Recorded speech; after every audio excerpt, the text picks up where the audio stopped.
First of all, I am a very saddened citizen of this country today. I am here with the parents of the late Rex, a young man who didn't have to die. I have no words to express my grief and my sadness on your behalf. I have no idea what you're going through, but I know how tough it is as a parent myself to have to lose a child. I want to say that the reason I've decided to speak to you in the media is because of the obvious cat and mouse games that are being played by the police. You can imagine from 9 o'clock, this family has been here, ready for them to be able to undertake the postmortem process so that they can move this young hero from city mortuary to a place that is a bit more befitting in terms of what the family wants to see their son's last journey to look like. But can you imagine that for all those hours, we are waiting for a file to come from Central Police Station so that the postmortem process can begin? How can it take, even on the worst day in traffic, even on the worst day of traffic in Nairobi, there is no way it can take more than 4 hours to come from Central Police Station to City Mortuary. I have called the OCPD myself, I have called the OCS of Central, I have called the DCIO officers, Bwana Njagi himself, who's supposed to be bringing that file. The last time I spoke to him over 2 hours ago, the guy told me he was at Upper Hill.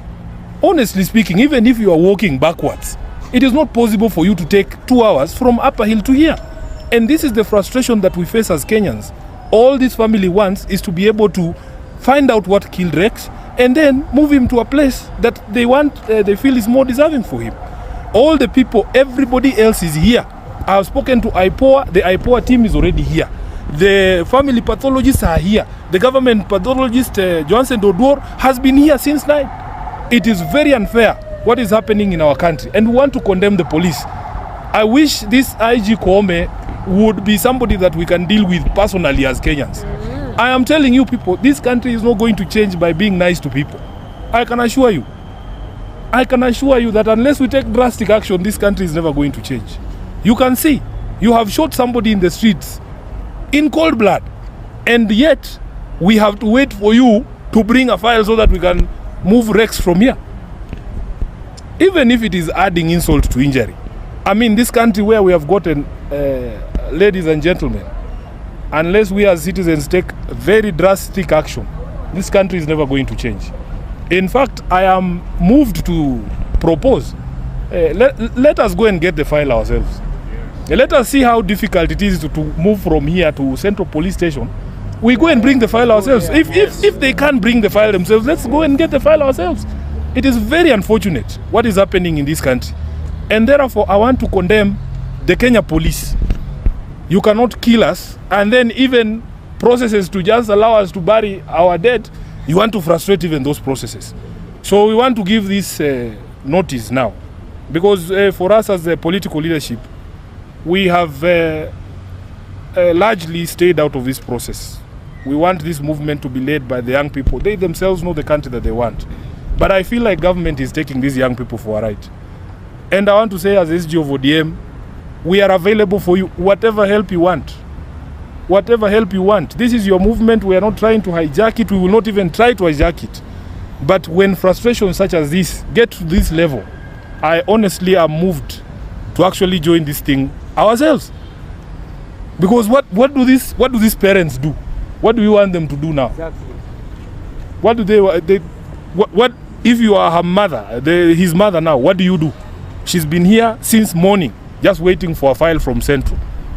Hii madharau na kiburi kwa hii serikali itakuja kuisha.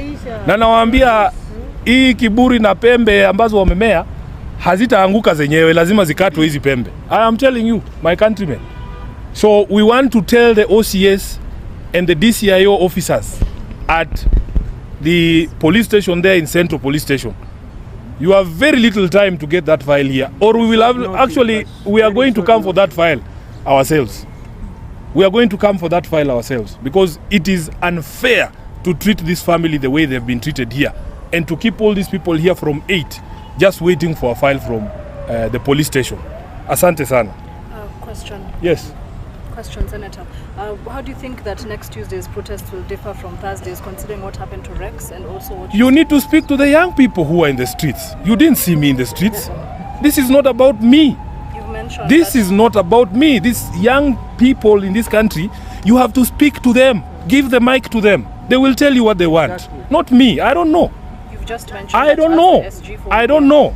I am saying for them, we as a political leadership are here. This is your movement. Take it wherever you want to take it. The logical conclusion of this thing is not in the mind of Sifuna. It is in the minds of these young people who were in the streets yesterday. Speak to them. They will tell you the sort of country they want to see. They will tell you themselves, you know. So for me, really, what brought me here was to be able to ensure that at least we transfer Rex from here. We have offered a private pathologist for the family. We have offered support. We have called IPOA. We have every single thing that the family will require. We are here to help. And that is all. As for the movement, you speak to the young people. They will tell you, kijana haira is huyu. Atakuja kuambia ni ile kitu wanataka hii Kenya ifanyike. Asante sana. Justice for Rex. Like Mheshimiwa Jeremiah Kioni, Jubilee Secretary General, our sister Mother Karua already in Nakuru. They are actually continuing with the Limuru 3 deliberations. So they will be saying similar stuff.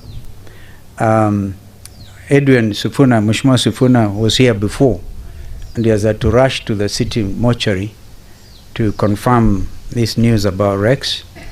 You will recall that during our last press conference, he actually said, as Secretary General of ODM, they had sent out letters to all their members.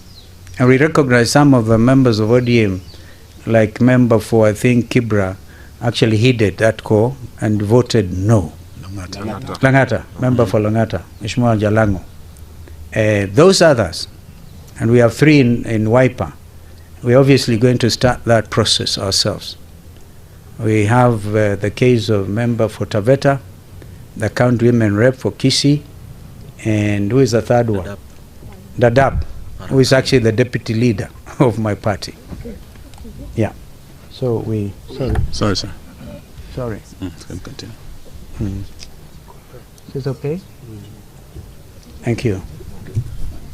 Speak to the young people who are in the streets. You didn't see me in the streets. This is not about me. You've mentioned this is not about me. These young people in this country, you have to speak to them. Give the mic to them. They will tell you what they want. Not me. I don't know. You've just mentioned I don't know. I don't know. I am saying for them, we as a political leadership are here. This is your movement. Take it wherever you want to take it. The logical conclusion of this thing is not in the mind of Sifuna. It is in the minds of these young people who were in the streets yesterday. Speak to them. They will tell you the sort of country they want to see. They will tell you themselves, you know. So for me, really, what brought me here was to be able to ensure that at least we transfer Rex from here. We have offered a private pathologist for the family. We have offered support. We have called IPOA. We have every single thing that the family will require. We are here to help. And that is all. As for the movement, you speak to the young people. They will tell you, kijana haira is huyu. Atakuja kuambia ni ile kitu wanataka hii Kenya ifanyike. Asante sana.